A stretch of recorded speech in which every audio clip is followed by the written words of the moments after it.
Demo. Patch pool. Demo. السلام عليكم وهلا ولا. موضوع حلقتنا اليوم عن العصبية.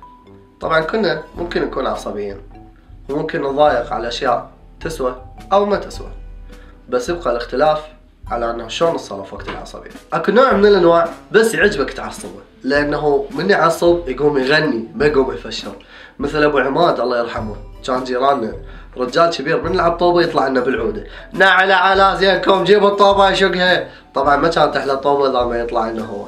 ومثال الأخ الحجي، نعلى على روح لبيل راح عليك، كانت الله وكيل طفر واحد. على 40 هذه كانت بتشنه هسه ان شاء الله تبتشمتوا بالقبور ان شاء الله، بتش ان شاء الله تسجلتوا بالقبور. اي والله وعلى 40 هسه ان شاء الله ما جت لل40 ولقيت واحد منكم. الله وكيل. سجلوا سجل انت. والله ما جاي اسجل والله العظيم هسه لك خلي بس لزقت وجهك. العركات عندنا بالعراق اغلبيتها تصير على انه انت ليش باوعت عليه. عندنا المباوعه هي عيب وحرام وما يصير، وتخلي الواحد يعصب اصلا، وتصير عركات عليها. عركاتنا شلون تصير؟ حبوب شكو تباوع مشبه عليه؟ ما يداوع عليك انت ما تباوع؟ اي اصلا ما لا بربك. اي بس دير بالك على نفسك انت. انا؟ اي يلا حبوب يلا. لا ما يوخر ايدك. جر وخر جر لو رجال احكي بس مو رجال. انا مسوي يلا حبيبي جر يا اخي ما مسوي لك شيء، انا رجال يعني. شباب صدق كذب شنو العركات؟ لا وهذا ايش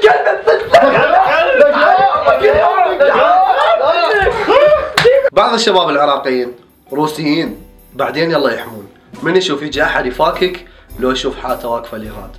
من الاول حبيب قلبي لو تتعارك لو لا.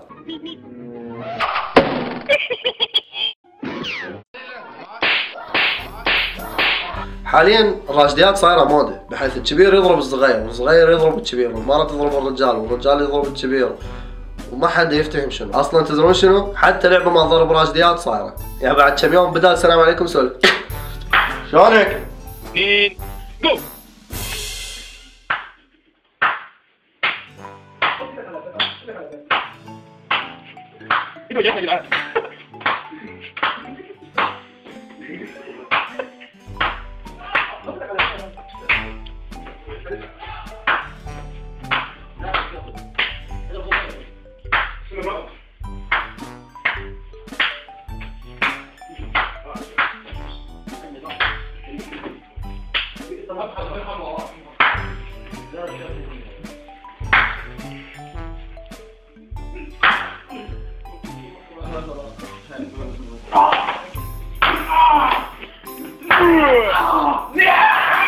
العصبية تخلينا نقول أشياء نندم عليها، وتخلينا نتصرف تصرفات غلط ومو محسبين الحسابات.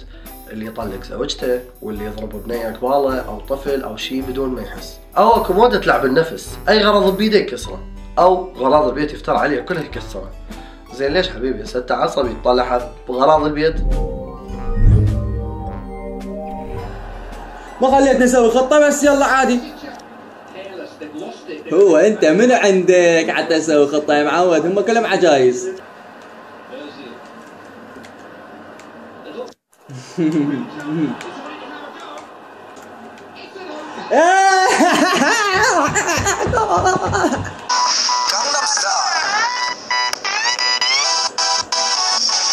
افتهمنا كافي، يلا دوس تال خلينا نلعب. كافي بطل الجول شفناه، كافي عاد كافي عاد شفناك.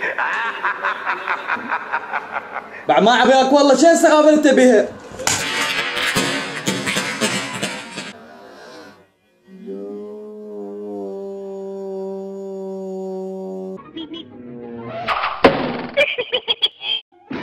اكو نوع تلقيه يطلع عصبيته ويفرض رجولته على اهله، لو على زوجته، لو على امه، لو على ابوه، ويطلع عضلاته ويغلط عليهم وممكن حتى يضربهم. اما اكو شخص من الاشخاص هذا اللي صدق يعني اتمنى اكون شيء واطلع عصبيتي بيه، الشخص اللي من يضوج يكفر. يا حبيبي يعني انت منو دا تتعدى على رب العالمين؟ يعني انت من كفارة راح يقولون اوه ايش قد سبع خلينا نخاف من عنده؟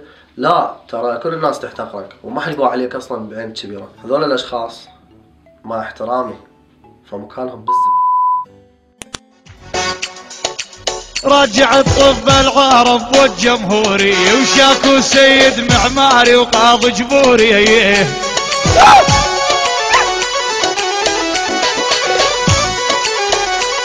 على فكرة ترى العصبية ما تأذينا بس إنه تأذي الأطفال اللي دا يشوفونا وراح يتعلمون من عندنا. فنذول الزعاطيط.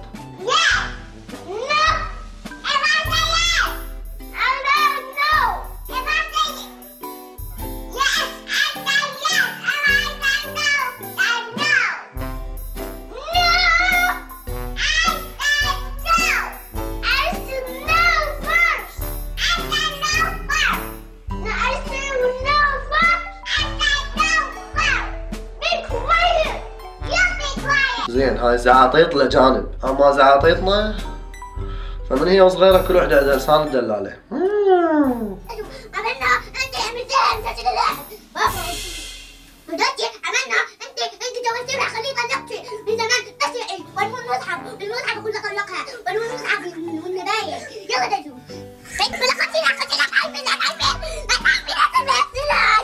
بالصغير ايش على التعلم طلعت على بنت جميله انا ما اعمل هالشيء. ابابا ريسبكت للشخص الهادئ اللي يقدر يحافظ على اعصابه ويعرف شلون يتصرف وقت العصبية وشنو يحكي وما يستفز ولا يستفز. كنا احنا البشر بداخلنا اكو طيبة.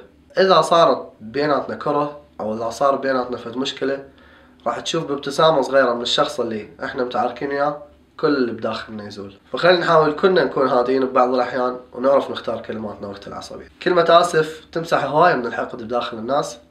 فانا اسف اذا تجاوزت عليكم بكلمة بهذا الفيديو او بالفيديوهات اللي قبلها. واذا عجبتكم الحلقة لا تنسون تسوون سبسكرايب ولايك، واكيد اللي ما شاف الحلقات السابقة يقدر يشوفها باللايك. وبالاخير اقول لكم في الله. Demo. Catch Pool.